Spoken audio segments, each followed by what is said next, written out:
আসসালামু আলাইকুম ওরহমতুল্লাহ। প্রিয় শিক্ষার্থী বন্ধুরা, আজকে আমরা পড়ব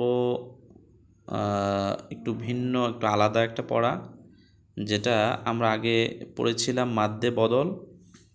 আজকে মাদ্দে লিন শুরু হওয়ার কথা থাকলেও আমরা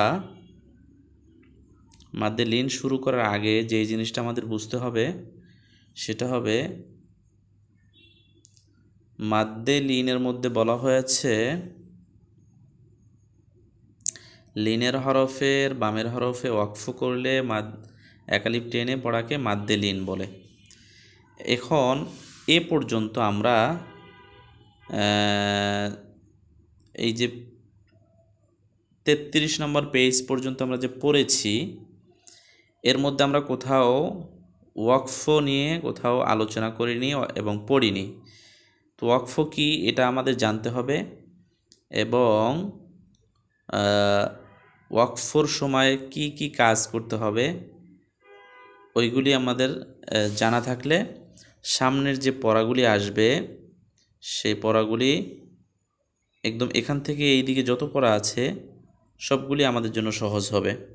যেমন নাকি এখানে একটা গোল চিহ্ন দেওয়া আছে, এখানে আছে, এখানে আছে, এগুলি তো আগে ছিল না। এদিকে আমরা পড়েছি, পিছনের যে পড়াগুলো পড়েছি ওইগুলিতে এভাবে ছিল না। এখন যেটা আসলো এটার কাজ কি, এটার পরিচয় কি, এটা আমাদের একটু জানা থাকলে আমাদের পরবর্তী পড়াগুলো সহজ হবে। যেমন কি এখানে আছে, এখানে আছে, এখানে আছে, এদিকে আছে, এদিকে আছে।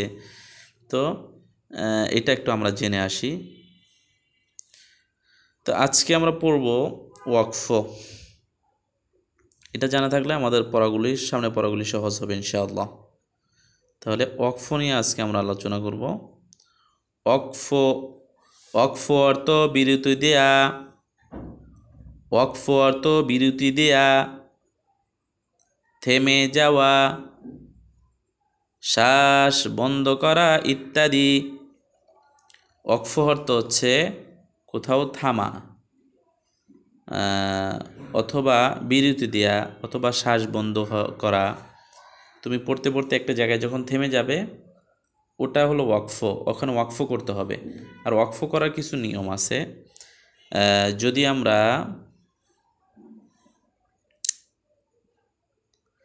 এই যে গোল চিহ্ন দেখা যাচ্ছে এগুলি হচ্ছে ওয়াকফ চিহ্ন। এগুলি কি? ওয়াকফ চিহ্ন। এগুলি হচ্ছে ওয়াকফ চিহ্ন। অনেক জায়গায় আছে এই চিহ্নগুলিও থাকবে না। তোমাকে যদি এমার্জেন্সি ওয়াকফ করতে হয় তাহলে ওখানে কাজ কি, ওখানে কি করতে হবে আমি ওটাও বলে দিচ্ছি। এক জবর, এক জবর, এক জের, এক পেশ, এক পেশ, এক জবর, এক জের, এক পেশ, দুই জের, দুই পেশ,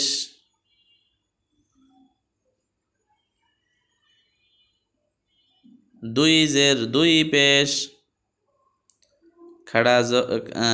খাড়া জের, উল্টা পেশ, দুই জবর, দুই জের, দুই জের, দুই পেশ, খাড়া জের, উল্টা পেশ। আরেকবার বলছি, এক জবর, এক জের, এক পেশ, দুই জের, দুই পেশ, খাড়া জের, উল্টা পেশ। সে ওয়াকফ করলে সাকিন করে পড়তে হয়। অর্থাৎ এক জবর, এক জের, এক পেশ, দুই জের, দুই পেশ। এখানে কিন্তু আমি দুই জবরের কথা বলিনি, ওটার আবার আলোচনা সামনে আরেকটা পড়ার মধ্যে আসবে।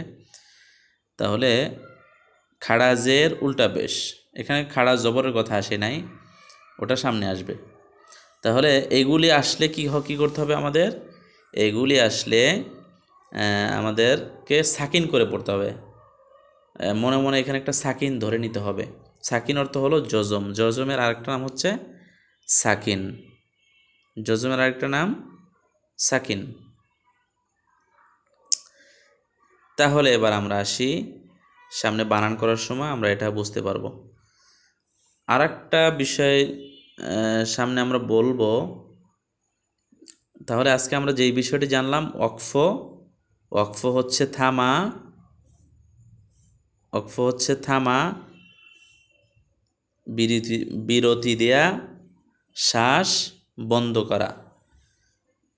ওয়াকফের সময় যে কাজটা থাকবে সেটা হলো যখন এক জবর এক জের এক পেশ, দুই জের দুই পেশ, খাড়া জের উল্টা পেশ থাকলে তখন আমাদের অক্ফর জায়গায় সাকিন করে পড়তে হবে। যেমন এই জায়গাটাতে আছে নাউমু। এখন এখানে যদি আমরা ওয়াকফ করি তাহলে এই জায়গাটাতে একটা জজম দিয়ে পড়তে হবে, নাউম, নাউম। খৌফ আছে কি এখানে, খৌফি, কিন্তু আমি এখানে ওয়াকফ করার কারণে এই ফায়ের উপরে সাকিন দিচ্ছি, অর্থাৎ জজম দিচ্ছি, খৌফি। এটা ওয়াকফ করলে খৌফ। বাইতি, এখানে ওয়াকফ করলে বাইত।